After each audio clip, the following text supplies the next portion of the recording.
Bueno, iniciamos esta mañana sin colectivos en Mar del Plata. La UTA no acata la conciliación obligatoria. De hecho, sostenían ayer tarde y noche que no habían recibido notificación alguna al respecto de la existencia de la conciliación obligatoria, una cuestión que es de carácter público, de carácter público. Este paro, tal como ha sido planteado, es en principio un paro de 48 horas. Lamentablemente, la ciudad atraviesa una situación compleja. Ustedes saben que es ciertamente un verdadero problema la ausencia de servicio de taxis, es ciertamente un problema. El gobierno municipal amaga, dice, bueno, no, vamos a hacer esto, vamos a hacer el otro. Es más, ayer debía haberse avanzado bastante con este planteo que han hecho sectores de los taxis, los que están organizados en compañías, pidiendo que haya una tarifa nocturna. No prosperó el tema realmente. Hay que decirlo como corresponde, no es un tema de Mar del Plata. Ayer estaba conversando con un querido amigo de Bahía Blanca que estuvo unas horas aquí en la ciudad, me decía, mirá, ya es exactamente el mismo problema, no hay gente para trabajar, es decir, se puso tanto la carga en ordenar actividades de un modo determinado, conforme a una estratificación de la situación de derechos, que se terminó creando una situación de imposibilidad de cumplimiento. ¿Qué implica esto? Esto implica que los costos, el vehículo, el seguro, el combustible, la reposición de neumáticos, el mantenimiento, que Mar del Plata adquiere algunas características. La ciudad tiene su transitar implosionado, literalmente. Es prácticamente imposible no estar rompiendo amortiguadores, no romper sistemas de suspensión, tener que hacer reparaciones quizás a un ritmo mayor que lo que ocurriría en una ciudad donde la transitabilidad estuviese en condiciones. Todos sabemos perfectamente que no lo está. Yo veo en estos días, recorro la ciudad, que hay un esfuerzo bastante importante en muchas calles de Mar del Plata. Es una manta corta, siempre va a ser una manta corta. No existen los recursos totales y necesarios para hacer un abordaje mucho más amplio de la reposición de asfaltos en la ciudad de Mar del Plata. El problema existe. Reparan 6 cuadras, se rompen 30, hay asfaltos muy viejos, tema de mantenimiento, asfaltos vencidos, en fin, toda una temática muy larga, todo conspira, todo se vuelve absolutamente complicado. Muchos creen que la solución sería, por ejemplo, bueno, como cree la concejala Angélica González, liberamos plataforma de Uber, vamos por todo, que cada uno ofrezca. El tema que eso tiene es que hay que generar igualdad de condiciones. No se puede tener una plataforma como Uber, por un lado, o varias plataformas, y por otro lado gente que tiene una estructura completamente regulada, cargada de impuestos, etcétera, etcétera. Todo lo que hoy todos los sectores de la producción en la Argentina vienen planteando y vienen denunciando, y tuvo que ver con la movilización campo más ciudad. El corte en ese sentido es horizontal en la sociedad argentina. Lo cierto es que si usted esta mañana tiene que ir a trabajar, está en problemas. Puede ser acá como mi compañero de tareas Hugo, que lo trajo el padre, Rodrigo vive relativamente cerca, yo también, pero usted tiene que transitar una distancia, es complicado, es realmente complicado. Hasta ahora no vemos que haya alguna novedad. Es de suponer que en el transcurso del día el Estado presionará a partir de esta declaración de conciliación obligatoria y que esto no termine extendiéndose a 48 horas. Pero ahora en la mañana, quien tiene que salir a trabajar y depende de la transportación pública, está complicado. La otra complicación es que usted va a llamar a las compañías que trabajan con flota de taxi y nadie le va a contestar el teléfono. Y si le escribe un WhatsApp, nadie le va a contestar el WhatsApp o le va a decir que en este momento los operadores están complicados. Difícil para empezar el día. Por otro lado, bueno, tenemos 2 veces menos la temperatura que teníamos ayer. Ayer a esta misma hora teníamos 18 grados, hoy estamos con una térmica de 5 grados 6 décimos.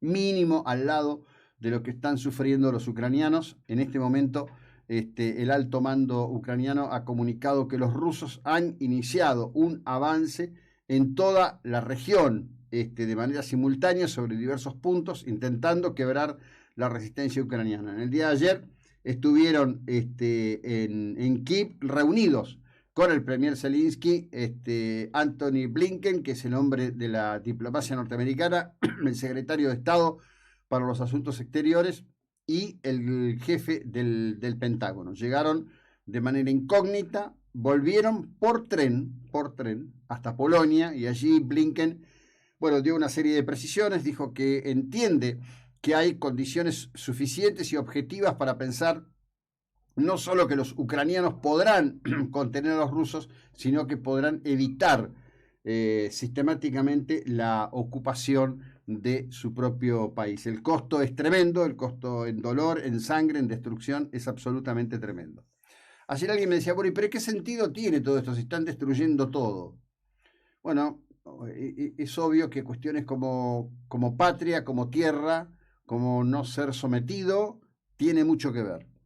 Tiene mucho que ver en la conducta humana a lo largo de milenios. Y en eso los ucranianos, todos lo dicen, se sienten profundamente comprometidos con la defensa de su patria y con la construcción de su propia identidad fuera de la férula rusa. Por otra parte, bueno, hay una serie de videos, muchos de ustedes lo habrán visto, esto se está divulgando mucho, hablan de un Vladimir Putin enfermo, de un hombre que pareciera estar con la mirada extraviada permanentemente, en una situación que no sería la mejor desde el punto de vista de la salud.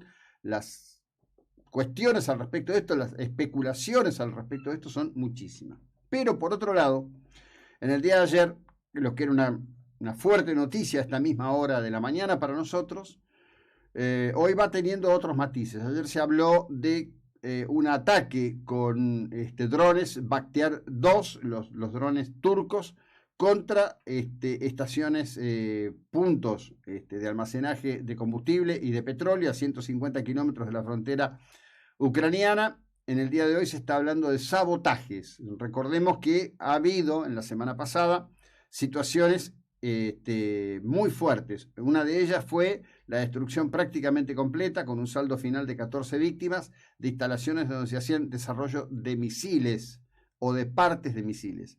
La otra es justamente la voladura, la explosión de un lugar de desarrollo y almacenaje del combustible para esos mismos misiles.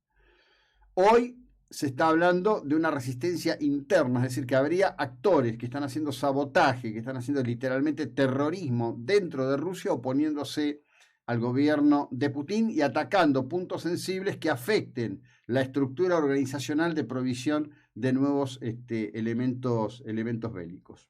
Por otro lado, hablando de desesperación, el canciller ruso Lavrov volvió a hablar de estar a las puertas de una tercera guerra mundial. Digamos, no es nuevo, esto es bastante recurrente. Algunos creen que esto es un poco la teoría del loco. ¿Qué es la teoría del loco? Bueno, la de un dirigente, en este caso presidente, que está fuera de la realidad y estaría dispuesto a todo, inclusive llegar a la guerra nuclear.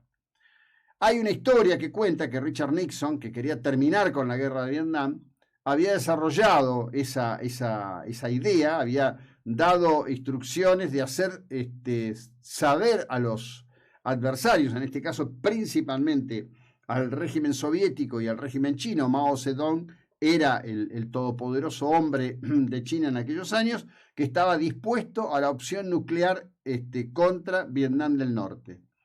Dicen que esto fracasó en el sentido de que el análisis que tenían los servicios secretos de ambos países decían, miren, esto es un blef, Nixon no haría nunca eso, esto no va de acuerdo a la conducta y a la cuestión del rol interno, está muy desgastado, esto no le daría prestigio. Recordemos que en aquel momento las fuerzas sociales y los actores políticos internos de Estados Unidos estaban fuertemente en contra de la guerra de Vietnam, y el movimiento pacifista tenía una dimensión política enorme, ciertamente importante. La otra historia que se cuenta al respecto de la teoría del loco es la de Nikita Khrushchev, el hombre que se lanzó a la idea de construir instalaciones nucleares en Cuba de manera tal de emparejar la cuenta con respecto de lo que ocurría en la expansión de la OTAN y la disposición de los puestos con misiles nucleares. Hay que recordar y decir que en Turquía está la mayor parte de la infraestructura de capacidad bélica de disparar cohetes con cabezas nucleares que tiene la OTAN en todo el territorio, rodeando justamente a Rusia. Bueno, algunos creen que podría estar Lavrov jugando la carta del loco, ¿no? El propio Putin, que hizo un comentario al respecto.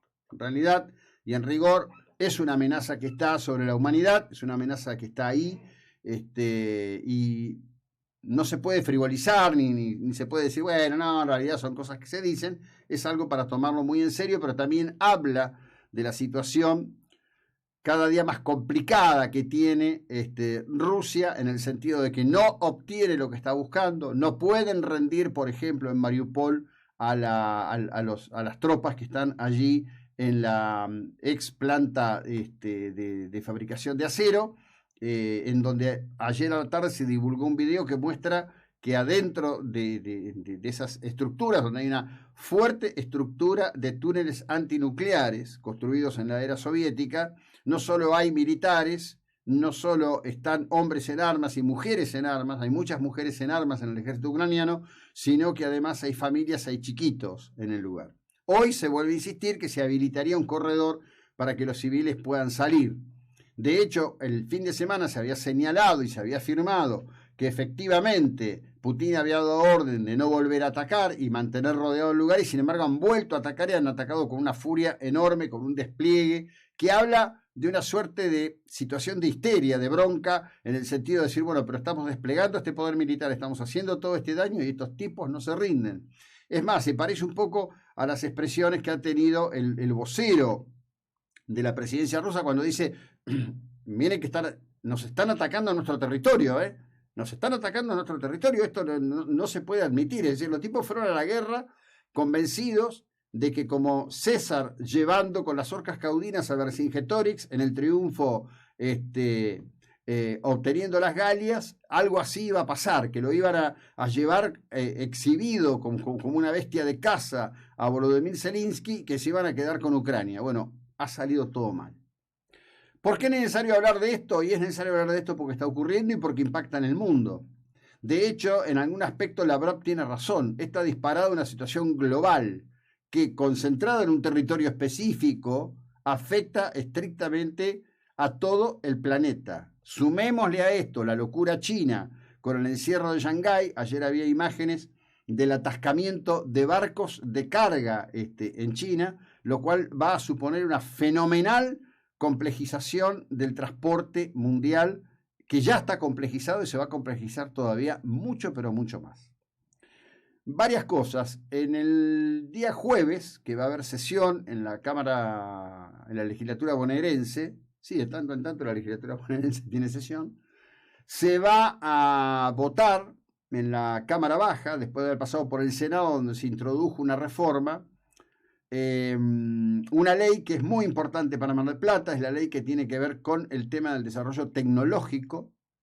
En esa ley, tal como estaba concebida, en principio se hablaba de parques industriales tecnológicos o áreas tecnológicas. Faltaba incorporar un término que es distrito tecnológico, que es lo que está en desarrollo en Mar del Plata. Eso se ha logrado y la ley con esa reforma se va a votar. Es muy, muy importante. Realmente es un paso concreto para generar condiciones concretas para que, entre otras cosas, nuestros chicos, nuestros hijos, nuestros nietos, cuando adquieren las dotes de las cuestiones que tienen que ver con la informática, con el desarrollo de ingeniería, tengan la posibilidad, como ocurre aquí en la aceleradora Neutrón, de desarrollar sus propios proyectos sin tener que estar pensando en irse a otro país para poder hacerlo. Es realmente una gran noticia. Vamos a seguir en un instante, ya inicia el día. Les recuerdo esto, no hay transporte de colectivos por un paro de la UTA, que desconoce la conciliación obligatoria dictada por el Ministerio de Trabajo de la Nación. Ya continuamos.